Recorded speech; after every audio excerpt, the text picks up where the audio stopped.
सियासी कहानी बेघर हुए नेताजी। घर तक पहुंची सियासी लड़ाई।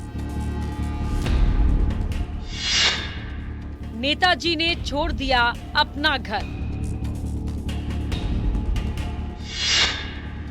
घर छोड़ अब झोपड़ी में रह रहे मुंजारे। विधायक पत्नी के आगे झुके नेताजी।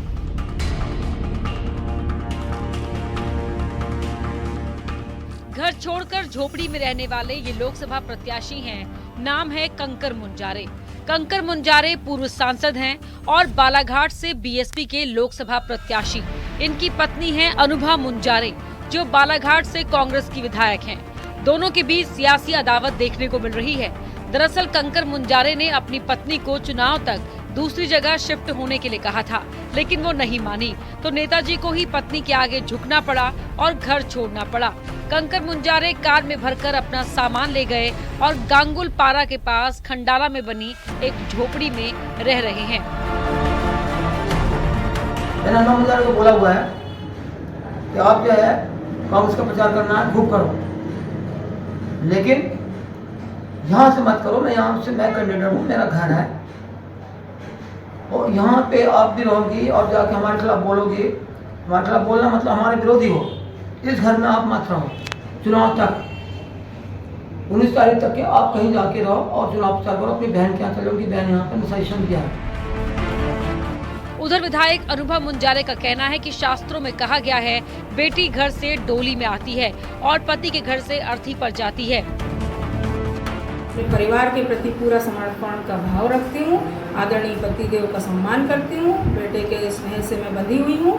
अपने परिवार की देहरी से मैं जीवन पर्यंत आखिरी सांस तक बंधी हुई हूँ, क्योंकि हमारे शास्त्रों में कहा गया है, हमारे बड़े बुजुर्ग ये कहते हैं, जब बेटी की विदाई होती है, ब्याह होता है, तो ये कहकर विदा किया जाता है कि बेटा तुमको डोली में बैठा के भेज रहे हैं, अब तुम्हारी वहाँ से ससुराल से अर्थी ही निकलना चाहिए। तो मैं उन सिद्धांतों को लेकर चलने वाली एक भारतीय नारी हूँ। बालाघाट से कंकर मुंजारे बीएसपी के टिकट पर चुनाव लड़ रहे हैं।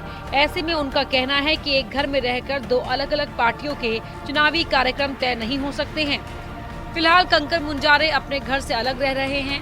19 अप्रैल को मतदान होगा, उसके बाद वो अपने घर जा सकते हैं। ये सियासी कहानी है, जहां पति और पत्नी दोनों ही अपने अपने सिद्धांतों पर राजनीति की कसौटी पर चल रहे हैं। Bureau report, news 18। देश में लोकसभा चुनाव को लेकर सियासी माहौल गर्म है। उधर प्रशासन भी अलर्ट मोड पर है। आचार संहिता लागू होने के बाद लगातार चेकिंग की जा रही है। मध्य प्रदेश के बॉर्डर इलाकों में लगातार कार्रवाई की जा रही है। स्थानीय पुलिस समेत एफएसटी, एसएसटी की ओर से 3 जिलों में बड़ी कार्रवाई की गई। पुलिस ने झाबुआ, सीधी और बैतूल में कार्रवाई पर बड़ी मात्रा में कैश बरामद किए।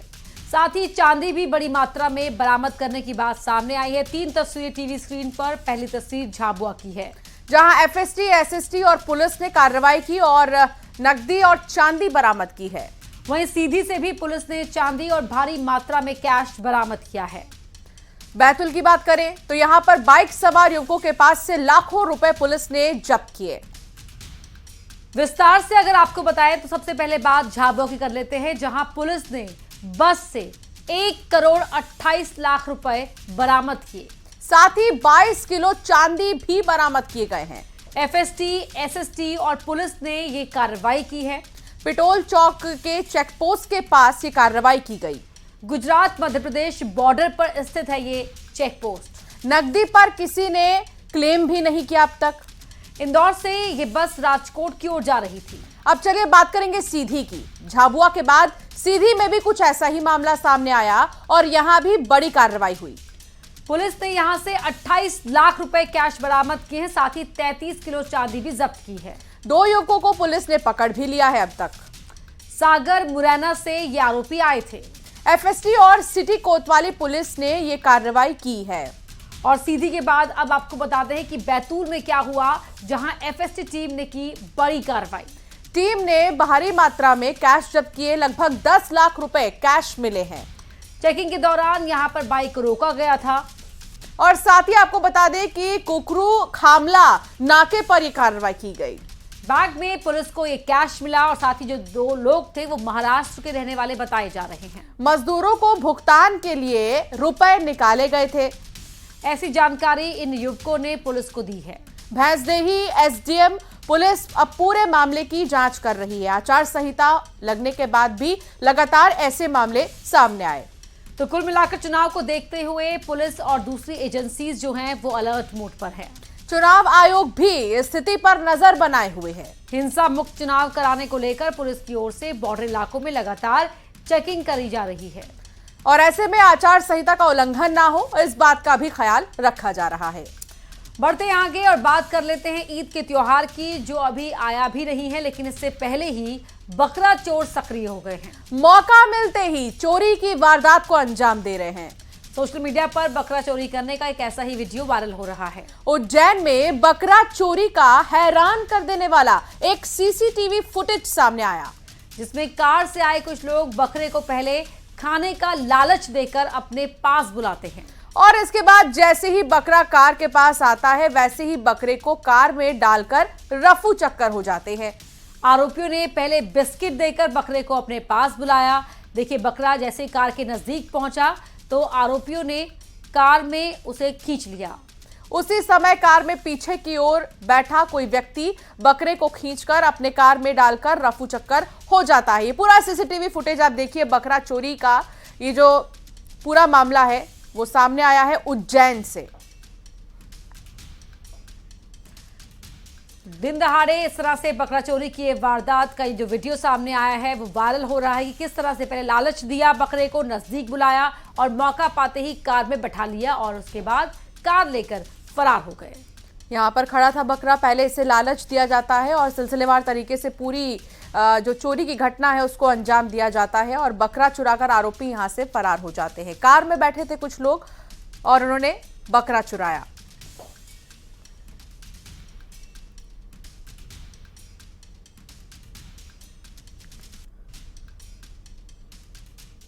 तो वही न्यूज 18 पर एक्सक्लूसिव इंटरव्यू के दौरान रक्षा मंत्री राजनाथ सिंह के पाकिस्तान पर दिए गए बयान के बाद हड़कंप मच गया है। पाकिस्तानी विदेश मंत्रालय ने भी राजनाथ सिंह के बयान को लेकर प्रतिक्रिया दी है। पाकिस्तानी विदेश मंत्रालय ने बयान जारी कर अंतर्राष्ट्रीय समुदाय से हस्तक्षेप की मांग की है। दरअसल राजनाथ सिंह ने न्यूज 18 पर दिए इंटरव्यू में आतंक पर प्रहार की बात कही थी। राजनाथ सिंह ने कहा था कि आतंकी कहीं भी छिप जाए, भले ही वो पाकिस्तान में घुस जाए, हम बख्शेंगे नहीं। आतंकियों को घुस कर मारेंगे। रक्षा मंत्री के जोरदार प्रहार के बाद पाकिस्तान में हड़कंप की स्थिति है।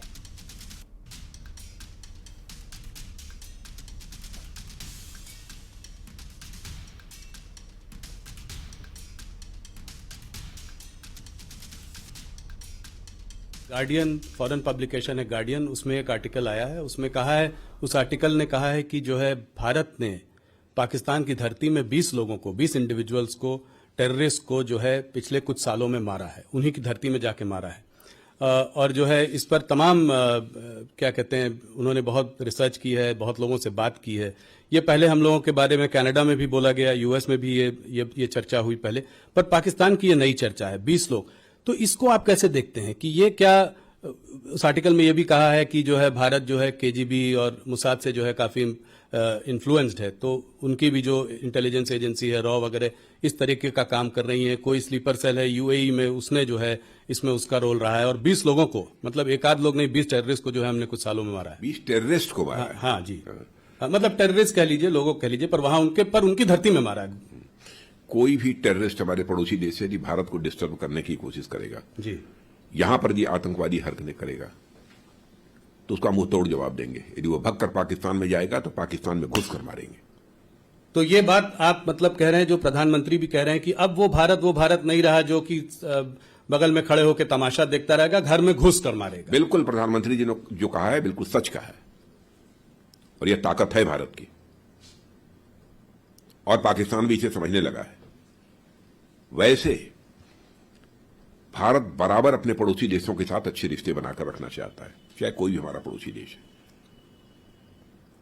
और आज देखा होगा आपने, पास्ट हिस्ट्री उठाकर देखिए कि आज तक न तो हमने दुनिया के किसी देश पर कभी आक्रमण किया है अथवा आक्रमण की कोई पहल की हो, कभी नहीं किया,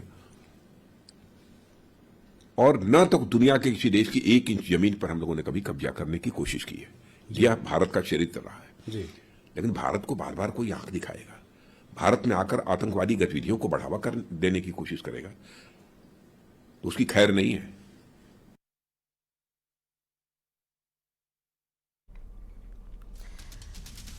न्यूज 18 के साथ रक्षा मंत्री राजनाथ सिंह के इंटरव्यू को लेकर बीजेपी के राष्ट्रीय प्रवक्ता आरपी सिंह और पूर्व केंद्रीय मंत्री शाहनवाज हुसैन का भी बयान आया। कहा है कि रक्षा मंत्री राजनाथ सिंह ने जो कहा है सही कहा है। आज का भारत नया भारत है। अब हम अपने दुश्मनों को घर में घुस कर मारते हैं। बालाकोट और सर्जिकल स्ट्राइक इसका सबसे बड़ा उदाहरण है। भारत ने तो ऑलरेडी घर में घुसकर जवाब दिया। बालाकोट हुआ, सर्जिकल स्ट्राइक हुई, हमने उनके घर में जाकर घुसकर जवाब दिया। अगर वे फिर कुछ इस प्रकार की हरकत करेंगे तो भारत फिर सक्षम है, हमारी सेना सक्षम है, फिर वापस से जवाब देगी।